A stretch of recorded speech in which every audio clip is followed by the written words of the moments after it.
Hello my superheroes, कैसे हैं आप लोग? I hope you must be healthy and you must be enjoying each and everything in your life. And apart from all those things, I am damn sure my superheroes, you must be indulged in the collocation.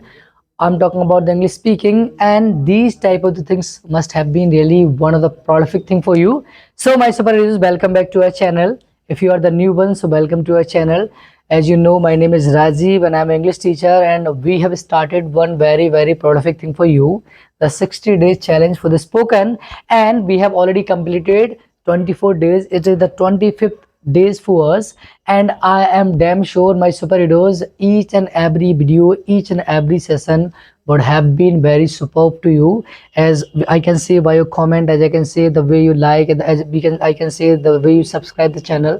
It shows that you guys are literally learning a lot of things for the purpose of spoken.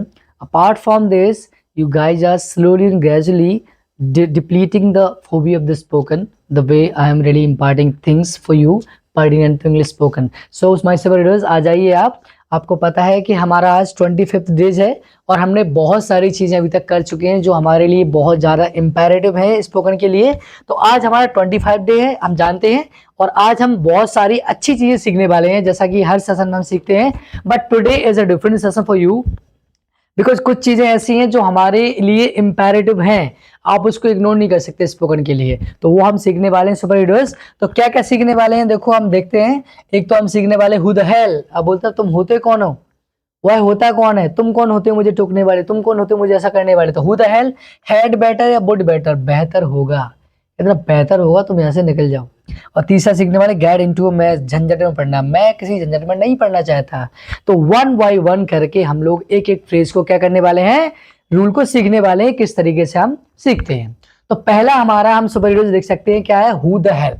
शुरुआत कहां से होती है हमारे super heroes, who the hello से शुरू करते हैं। अब ये हु द हेल वाला हम शुरू करते हैं तो किस तरीके से रहता है हमारे सुपर हीरोज, हम ये देखते हैं पहले।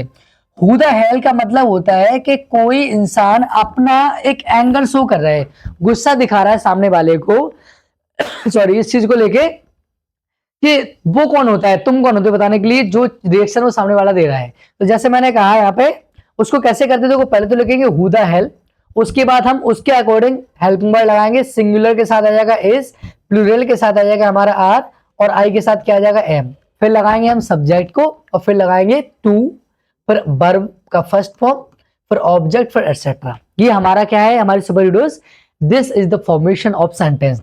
अब कैसे, देखो मैंने कहा वह होता कौन है मुझे डांटने वाला, कि सामने वाले को क्या कर रहे हो आप, अपना एंगर शो कर रहे हो कि कौन होते तुम डांटने वाले।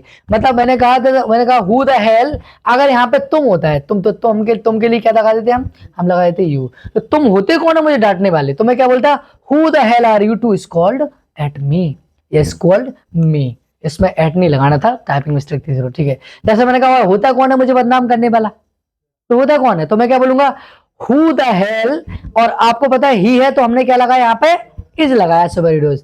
तो who the hell is he, to लगाया फिर, और बदनाम करना होता है डिफेम, मुझे हो गया मी। जैसे मैंने कहा तुम होते कौन है बकवास करने वाले, who the hell are you to do nonsense. मैंने कहा वह होता कौन है मुझे टोकने वाला, who the hell is he to object me. जैसे मैंने कहा कि मैं होता कौन हूं तुम्हें बताने वाला, तो who the hell am I to tell you. तो जब कभी भी आप किसी कोई भी इंसान या आप खुद ही अपने आप को रिप्रेजेंट करें इस तरीके से कि मैं कौन होता हूं, इस चीज के लिए शुरुआत करते हैं हम हु द हेल, और सब्जेक्ट के अकॉर्डिंग इज एम आर का यूज कर लेंगे, देन हम सब्जेक्ट लगे। जैसे मैंने कहा मैं होता कौन हूं तो समझाने वाला, तो who the hell am I to convince you. जैसे मैंने कहा है तुम होते कौन हो मुझे डराने वाले, तो मैं बोलूंगा who the hell are you to terrify me. तो my super heroes, this is the phrase which is very imperative to learn. Why I'm talking about this is imperative, the reason is very simple. Whenever we are showing the anger on anybody, we start the word from who the hell. According to the subject we use the helping verb, then subject, and then afterward to verb first form. So this phrase is generally used by most of the speaker whenever they are showing anger on the others. So in that condition you have to start the sentence with who the hell. तो I hope my super heroes ये आपको समझ में आया होगा कि किस तरीके से मुझे इस फ्रेज फ्रेज का यूज करना है स्पोकन पर्पस के लिए। और हमारे सुपर हीरोज जब कभी भी ये सेशन जब आप देखते हैं, आपको लिटरली ये बहुत लुक्रेटिव बेनिफिशियल लगता है, तो आप हमेशा ही ध्यान रखें, लाइक जरूर करें। इससे ही पता रहता है कि हाँ, हमें जो सुपर हीरो जितने देख रहे हैं उन लोगों को लिटरली पसंद आ रहा है। सब्सक्राइब तो आपको करना है ही, और साथ में लाइक भी करना है, और क्या करना है, don't forget to share this as well, share भी करना है, क्योंकि जितने ज़्यादा लोग इससे जुड़ेंगे, जितने ज़्यादा लोग सीखेंगे, वो मेरे लिए बहुत प्राउड की बात होगी कि इतने सारे लोग सीख रहे हैं। Apart from this, those you are having the phobia of the spoken, that phobia would be really mitigated from their mind and the heart, and I want that to happen. So my super heroes, I hope कि आपको ये चीज अच्छे से समझ में आई होगी। Now we are moving forward to the another phrase. Another phrase क्या है हमारी सुपर हीरोज? अनदर फ्रेज हमारी है हैड बेटर, और क्या है हमारी, वुड बेटर। ये है हमारा, ये क्या, इसको हम क्या कहते हैं, हैड बेटर वुड बेटर को हम बोलते हैं बेहतर होगा। यार बेहतर होगा, तुम फालतू बात मत करो, बोलते ना बेहतर होगा, वो यहाँ पे ना आए। बेहतर होगा, तुम मेरी बात समझ लो। इसका मतलब क्या है? इसका मतलब है हमारे super heroes, we are warning somebody.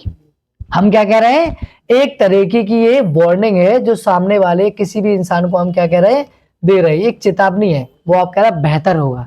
इसको कैसे, दोनों में से कोई भी यूज कर सकते हैं, हेड बेटर भी कर सकते हैं और बुड बेटर भी कर सकते हैं। तो सब्जेक्ट लगा दिया, हेड बेटर हो गया, फिर डायरेक्टली आपको वर्ब लगाना है, देन ऑब्जेक्ट लगाना, देन एटसेट्रा। अब देखो मैंने कहा बेहतर होगा, तुम शांत रहो, तो मैं क्या करूंगा, यू हैड बेटर या you would better, we can use any of them. उसके बाद शांत रहना, कीप काम। तो you had better keep calm, या you would better keep calm. यानी मैं कहा बेहतर होगा तुम इंग्लिश सीख लो, तो मैं क्या बोलूंगा, you had better learn English. बेहतर होगा तुम चले जाओ, तो you had better you go. या मैंने कहा कि बेहतर होगा तुम, कि वह मुझसे दूर रहे, तो मैं क्या बोलूंगा, वह है सब्जेक्ट, तो बोलूंगा ही हैड बेटर या ही वुड बेटर, और दूर रहना क्या होता है, स्टे अवे। तो ही हैड बेटर या he would better stay away from me.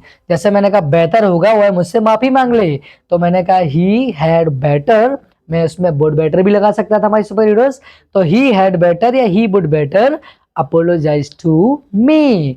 So कहीं किसी भी सेंटेंस में हम कहेंगे, जब किसी को वार्निंग दे रहे हैं ना, जैसे मैंने कहा कि बेहतर होगा कि तुम यहाँ ना आओ, तो मैं बोलूंगा you had better not come here. मैंने कहा बेहतर होगा तुम मेरी बात समझ लो, तो मैं बोलूंगा you had better understand me.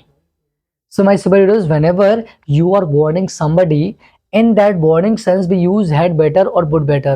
Any of them you can use in the sentence. But remember, whenever warning somebody for anything that is not happening now, but you're warning that if something happened that could be really pernicious or dangerous. So you're warning somebody in a prayer. You're saying that it had better, you had better keep calm, you had better listen to me. Any of the sentences can be formed while using that particular phrase. So I hope कि आपको ये समझ में आया होगा कि कैसे had better और would better का हमें यूज करना है फ्रेज में या सेंटेंस में। आई होप कि ये चीजें आपके लिए अच्छे से समझ में आ गई होंगी। अगर सेशन देखने के बाद माय सुपर हीरोज आपको कोई भी कंफ्यूजन होती है, कहीं पर भी आपको ऐसा लगता है कि कोई चीज़ है जो थोड़ी सी इनकॉम्प्रिहेंसिव थी, तो please let me know about this thing, do comment. And if you like this thing, if you like this session in a very well manner, I love to listen some kind of comment from you. Please do it as well. It is really, it will boost my confidence level. It will just tell me that okay, the way I'm just telling you, the way I'm teaching you the things are really going in a very precise way. That's why the superheroes are really getting something. तो भाई ये भी किया करें आप लोग कि आप जब देखें सेशन तो उसके बाद कमेंट भी करें कि हाँ ठीक है सर, अच्छा लग रहा है, चीज़ें बहुत अच्छे जा रही हैं। And the last phrase for today that is get into a mess. हम लोग बहुत बार बोलते हैं कि झंझट में नहीं पढ़ना चाहता है मैं, तो गेट इनटू अ मेस का मतलब होता है झंझट में पढ़ना। क्या होता है हमारे से बोलिए, झंझट में पढ़ना। तो हम देखो पहले लगाते हैं सब्जेक्ट, फिर लगा दिया हमने हेल्पिंग वर्ब, फिर लगा दिया हमने गेट इनटू अ मेस। ये हमारा तरीका हो गया सब रूल के अकॉर्डिंग।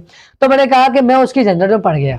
अब अगर मैं पास्ट में चला गया, तो पास्ट में हम जानते हैं अगर ये पास्ट में चला जाएगा तो पास्ट में क्या हो जाएगा, फिर हमारा पास्ट में हमारा हो जाएगा सेकंड फॉर्म। तो गेट का सेकंड फॉर्म क्या आ जाएगा, बस सुपर हीरो मजा गॉट आ जाएगा। बेसिक सी बात है। तो मैंने कहा मैं उसकी झंझट में पड़ गया, I got into his mess. मैंने कहा तुम मेरी झंझट में पड़ गए, तो you got into my mess. मैं तुम्हारी झंझट में पड़ गया, I got into your mess. तो मैंने कहा वह इस तरह की झंझट में नहीं पड़ता है, तो मैंने इसको नेगेटिव में बना दिया। तो मैंने कहा he does not get into all these message, वो इन तरह की झंझटों में नहीं पड़ता है। इन इस तरह की दोनों, ठीक है, झंझटों में नहीं पड़ता, वो ऐसे बोलेंगे हम दोनों, ठीक है। मैंने कहा कि तुम फालतू झंझट में पड़ रहे हो, ये लिखा मैंने, तो हम कॉन्टिन्यूस में चले गए, और रहा रही में, तो रहा रही में चले गए तो हमने एज मार के यूज कर दिया, तो हमने क्या, you are getting into a meaningless mess, हमने क्या कर दिया उसमें कॉन्टिन्यूस में क्या लगा दिया, आईएनजी लगा दिया। जैसे मैंने कहा कि फालतू झंझट में मत पढ़ो, तो don't get into a nonsense या मीनिंगलेस मैस। मैंने कहा कि तुम इस झंझट में पढ़ रहे हो, तो you are getting into this mess. तो जब कभी किसी हम मैस में पढ़ते हैं, झंझट में पढ़ते हैं, तो उसके लिए हमारा फ्रेज बनाए सुपरहीरोज क्या, gate into a mess.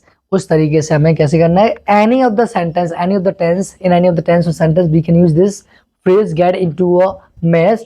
According to the tense we use the verb, हम गेट को हम गॉट लगा देंगे तो पास्ट में चला जाएगा, आईएनजी लगा देंगे तो हमारा कॉन्टिन्यूअस बन जाएगा। तो कुल मिला के किसी भी सेंस में हम इसको यूज कर सकते हैं हमारे सुपरहीरोज। तो आई होप कि आपको लिटरली ये सेशन अच्छे लग रहे हैं और आप सीख रहे हो। तो एक रिक्वेस्ट जो आपसे हमेशा रहती है कि आप do subscribe the channel, other than this share it with the others as much as you can. I think you are really cognizant for this. I'm not supposed to say this thing over and over again, because the way I'm putting effort to you, I really want that you should also do something for us so that we can grow together. I want to build up the family like those who are having the phobia of the spoken. So I want this thing, and I hopefully think that that type of the things would be really very impressive for me and for you as well. So my superheroes, I hope you must have enjoyed this session precisely. And let me know also after watching the this type of the video or the session, let me know something that what type of the review you guys are really having about it, so that I can even just improve, I can even just give you the better things. So for now, my superheroes, I am signing off. Till then, stay safe, stay healthy, keep learning, keep approaching, keep sharing, and keep flourishing with the English speaking. Thank you so much watching us and supporting in such a great manner.